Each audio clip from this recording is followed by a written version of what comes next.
या कार्यक्रमाचे प्रस्तुत करते ग्रीन हार्वेस्ट. ग्रीन हार्वेस्ट नैसर्गिक पेंडीयुक्त खत, नेचर केअरची युक्ती, रासायनिक खतांपासून मुक्ती. Green harvest. नमस्कार, मी दिव्यानी. मुंबई तकच्या वेदर रिपोर्टमध्ये तुमच्या सगळ्यांचं स्वागत आहे.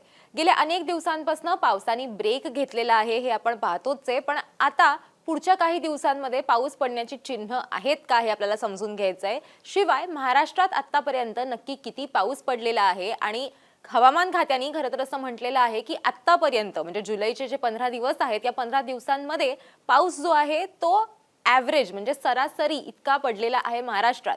पण खरंच तसं आहे का हेही आपल्याला आजच्या व्हिडिओतनं समजून घ्यायचंय आणि अर्थातच पुढच्या 3 दिवसांचे काय अलर्ट्स आहेत तेही बघायचंय. आधी आपण सॅटेलाइट इमेजकडे जाऊयात आणि समजून घेऊयात की आता काय परिस्थिती आहे. तर जसं आपण कालही बघितलेलं होतं की आपल्याला अरबी समुद्रामध्ये आता कुठलंही एक वेदर सिस्टीम तयार झाल्याचं बघायला मिळत नाहीये आणि त्यामुळेच आपल्याला महाराष्ट्रात पाऊस बघायला मिळत नाहीये. आता बंगालच्या उपसागरामध्ये तुम्ही जर बघितलं तर इकडे एक सायक्लोनिक सर्क्युलेशन तयार झालेलं आहे, ज्याला आपण चक्राकार वारे किंवा चक्राकार अभिसरण म्हणतो.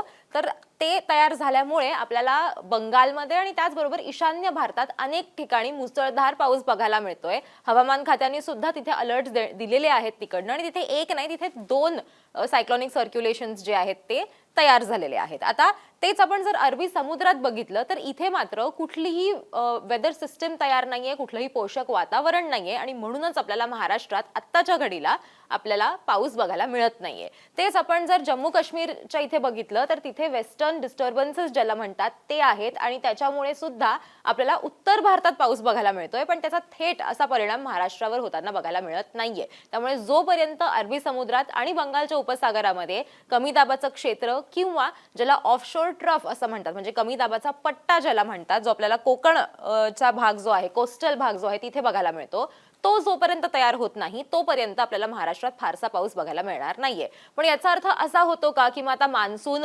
येणारच नाहीये किंवा मान्सून जो आहे तो विरलेला आहे, त्याची ताकद तीव्रता जी आहे ती कमी झालेली आहे, तर तसा त्याचा अर्थ होत नाही. त्याचा अर्थ असा होतो की मान्सूनचे वारे आहेत, पण जे वारे पाऊस आणतात ते वारे आता आपल्याला ईशान्य भारताच्या बाजूला जाताना बघायला मिळत आहेत आणि त्यामुळे तिथे पाऊस आहे. अरबी समुद्रातनं जी आर्द्रता म्हणजे ज्याला आपण मॉइश्चर म्हणतो ते येत आहे, त्या मॉइश्चर इन्कर्जनमुळे आपल्याला मुंबई आणि जो संपूर्ण किनारपट्टीचा भाग आहे तिथे सगळीकडे आपल्याला आता उकाडा बघायला मिळतोय किंवा तापमान जे आहे ते थोडंसं ह्युमिड झालेलं आहे, घाम येतोय, अशा प्रकारचं वातावरण तयार झालेलं आहे आणि पुढचे काही दिवस सुद्धा साधारण अशाच प्रकारचं वातावरण आपल्याला बघायला मिळणार आहे. आता पुढच्या 2 दिवस आपल्याला कुठल्या जिल्ह्यांमध्ये कुठे अलर्ट देण्यात आलेले आहेत हेही बघायचं आहे. तर आपण 15 जुलैला जर बघितलं तर 15 जुलैला संभाजीनगर, जालना, अहिल्यानगर, नाशिक मधला जो घाट परिसर आहे तो, त्याचसोबत ठाणे असेल, पुण्यातला घाट परिसर असेल, रायगड असेल, इथे येलो अलर्ट देण्यात आलेला आहे. येलो अलर्ट म्हणजे काय तर ज्या वेळेला येलो अलर्ट असतो तिथे तुरळक ठिकाणी मध्यम स्वरूपाचा पाऊस जो आहे तो पडू शकतो. हलक्या ते मध्यम स्वरूपाच्या सरी ज्या आहेत त्या येऊ शकतात आणि तो स्कॅटर्ड आणि आयसोलेटेड प्रकारचा पाऊस असतो. म्हणजे एकाच वेळेला संपूर्ण जिल्ह्यात मुसळधार पाऊस होईल अशी परिस्थिती नसते. कदाचित 5 किलोमीटर लांब आपल्याला पाऊस बघायला मिळेल, पण नंतर तिकडे दुसरीकडे 5 किलोमीटरमध्ये आपल्याला पाऊस बघायला मिळणार नाही अशी परिस्थिती सुद्धा असू शकते असं सांगण्यात आलेलं आहे. तेच आपण जर मुंबई, पालघर, रत्नागिरी, सिंधुदुर्ग हा भाग बघितला तर इथे मात्र कुठलाही अलर्ट नाहीये. तेच विदर्भात सुद्धा कुठलाच अलर्ट नाहीये. वादळी वाऱ्यांचा सुद्धा अलर्ट सध्या देण्यात आलेला नाहीये विदर्भामध्ये. आणि आपण जर खालचा सगळा भाग बघितला म्हणजे मराठवाड्यातला काही भाग, धाराशिव असेल, लातूर असेल, हे सगळं जर आपण बघितलं तर इथेही कुठल्याही प्रकारचा अलर्ट देण्यात आलेला नाहीये 15 तारखेसाठी. हेच आपण जर आता 16 तारखेचा अंदाज बघायचा झाला तर 16 तारखेला सुद्धा अनेक भाग जे आहेत तिथे अलर्ट देण्यात आलेला नाहीये. तर 16 तारखेला काय परिस्थिती आहे आपण बघितलं तर धाराशिव, सोलापूर, सातारा आणि साताऱ्यातला घाट परिसर फक्त ह्या भागामध्येच म्हणजे या 4 ठिकाणीच फक्त येलो अलर्ट देण्यात आलेला आहे. त्याचा सुद्धा अर्थ असाच आहे की काही ठिकाणी हलक्या ते मध्यम स्वरूपाच्या सरी ज्या आहेत ते आपल्याला बघायला मिळू शकतात. आता पुढच्या स्लाइडवरती आपण जाऊन बघूयात की महाराष्ट्रातले जे वेगवेगळे भाग आहेत तिथे कुठल्या प्रकारचा अलर्ट देण्यात आलेला आहे किंवा काय अंदाज बांधलेला आहे. तर आपण जर 15 जुलैचं बघितलं तर जसं मी म्हणाले की 15 जुलैला आपल्याला उत्तर कोकण, दक्षिण कोकण, गोवा या भागांमध्ये आपल्याला पाऊस जो आहे तो स्कॅटर्ड स्वरूपाचा पाऊस असू शकतो, तुरळक पाऊस ज्याला आपण म्हणतो तसा असू शकतो. जिथे आपल्याला ग्रीन रंग दिसतो तिकडे आयसोलेटेड असं लिहिलेलं आहे. तर विदर्भ असेल, मध्य महाराष्ट्र असेल, दक्षिण मध्य महाराष्ट्र असेल, इथे सगळीकडे आपल्याला आत्ताच्या घडीला फारसा पाऊस बघायला मिळत नाहीये. जर हे रंग निळे असते किंवा गडद निळा रंग जर असतात तर आपण असं म्हणू शकलो असतो की इथे मुसळधार पावसाची शक्यता आहे, पण आत्ताच्या घडीला तसं चित्र आपल्याला बघायला मिळत नाहीये. तेच आपण आता जर 16 आणि 17 तारखेचा अंदाज बघितला तर 16 तारखेचा काय अंदाज आहे आपण बघूया. हा अंदाज जो आहे तो हवामान खात्याने 14 तारखेला टाकलेला आहे, म्हणून आपल्याला इथे फोरकास्ट डे 2 आणि 3 असं बघायला मिळतंय. तर त्याप्रमाणे आपण जर 16 जुलैचा अंदाज बघितला तर कोकणामध्ये हिरवा रंग आहे, म्हणजे स्कॅटर्ड स्वरूपाचा पाऊस बघायला मिळेल, काही ठिकाणी पाऊस होईल. त्याचबरोबर आपण जर उर्वरित महाराष्ट्रात बघितलं तर तिथे सुद्धा कुठेच आपल्याला फारसा पाऊस बघायला मिळत नाहीये. दक्षिण कोकणात आणि गोव्यामध्ये आपल्याला मध्यम स्वरूपाचा पाऊस जो आहे तो 16 तारखेला कदाचित बघायला मिळू शकतो, असा अंदाज आपल्याला 16 तारखेसाठी हवामान खात्याकडनं देण्यात आलेला आहे. आता 17 तारखेला आपण जर बघितलं तर 17 तारखेला सुद्धा काही ठिकाणी पावसाचा अंदाज जो आहे तो वर्तवण्यात आलेला आहे, पण तो सुद्धा मध्यम स्वरूपाचाच पाऊस असणार आहे. आपण 17 तारखेवरती जाऊयात. 17 तारखेला आपण जर बघितलं तर दक्षिण कोकण आणि गोवा इथे पुन्हा एकदा आपल्याला निळा रंग बघायला मिळतोय, म्हणजे इथे मध्यम स्वरूपाचा पाऊस असणार आहे. फेअरली वाईड स्प्रेड असं ज्याला म्हणतात, FWS असं आपल्याला इथे सुद्धा बघायला मिळतंय. तर त्याचा अर्थ असा असतो की काही ठिकाणी पाऊस असेल आणि तो हलक्या ते मध्यम स्वरूपाचा असेल. उर्वरित कुठेच आपल्याला निळा रंग बघायला मिळत नाहीये, सगळीकडे हिरवा रंग आहे, त्याच्यामुळे इथे आपल्याला फारसा पाऊस जो आहे तो बघायला मिळणार नाहीये, अशी चिन्ह 17 तारखेसाठी सुद्धा देण्यात आलेली आहेत. आता आपण जर ओव्हरऑल बघायचं झालं की जुलै महिन्यामध्ये 1 जुलै ते 14 जुलै पर्यंत नक्की किती पाऊस झालेला आहे किंवा त्याचा काय अंदाज आहे आणि तो खरं तर किती असणं अपेक्षित आहे, तर या स्लाइडवरती आपल्याला अगदी स्पष्टपणे बघायला मिळतं. आता कॅटेगरीज बघा काय आहेत, याच्यामध्ये वेगवेगळे आहेत की लार्ज एक्सेस म्हणजे 60%, सरासरीपेक्षा 60% किंवा जास्त.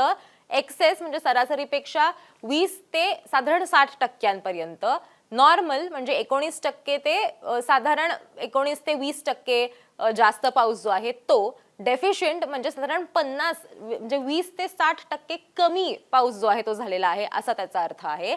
आणि लार्ज डेफिशियंट म्हणजे 99 ते 60% पाऊसच आपल्याला तिथे बघायला मिळत नाहीये आणि नो रेंज, जिकडे पांढरा रंग आहे म्हणजे तिथे पाऊसच झालेला नाहीये असा त्याचा साधारण अर्थ आहे. तर आपण इथे जर आता महाराष्ट्रात बघितलं तर स्पेसिफिकली महाराष्ट्रामध्ये बघा की 322.2 mm पाऊस जो आहे तो झालेला आहे असं त्यांचं म्हणणं आहे.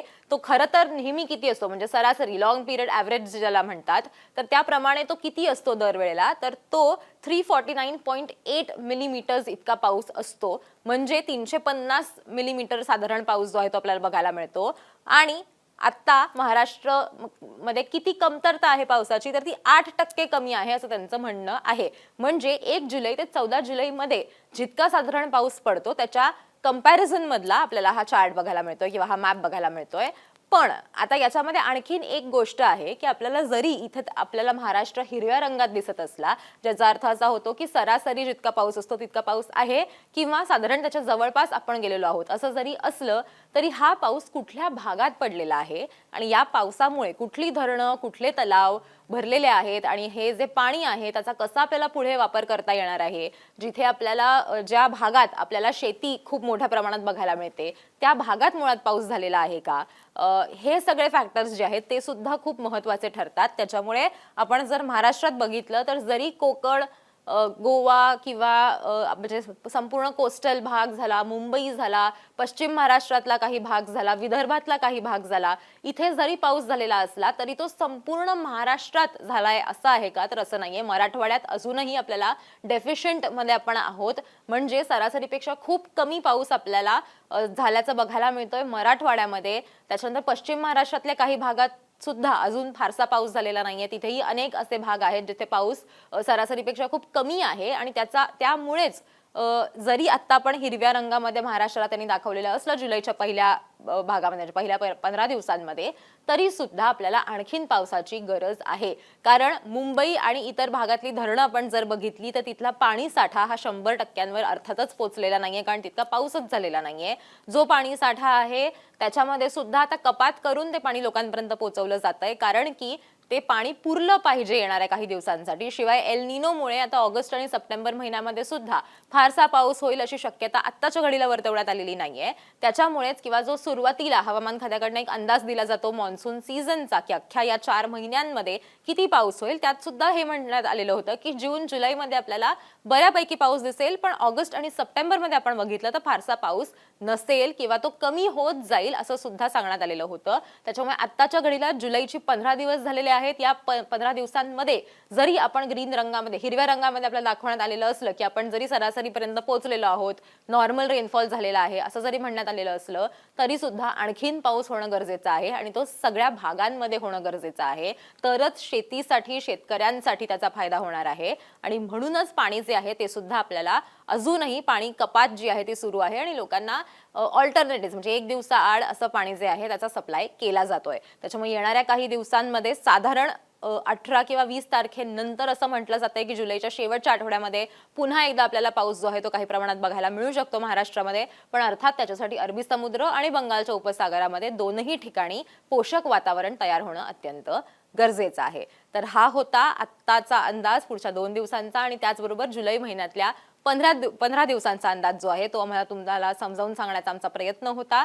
तुम्हाला हा व्हिडिओ कसा वाटला ते आम्हाला कमेंट करून नक्की सांगा. आणि असेच डिटेल्स जर तुम्हाला बघायला आवडत असतील, असे मॅप्स तुम्हाला समजून घ्यायला आवडत असतील तर तेही आम्हाला कमेंट करून सांगा. तुमच्या जिल्ह्यात आता काय परिस्थिती आहे तेही सांगा. आणि अर्थातच मुंबई तकला तुम्ही सबस्क्राईब केलं नसेल तर मुंबई तकला सबस्क्राईब करायला विसरू नका.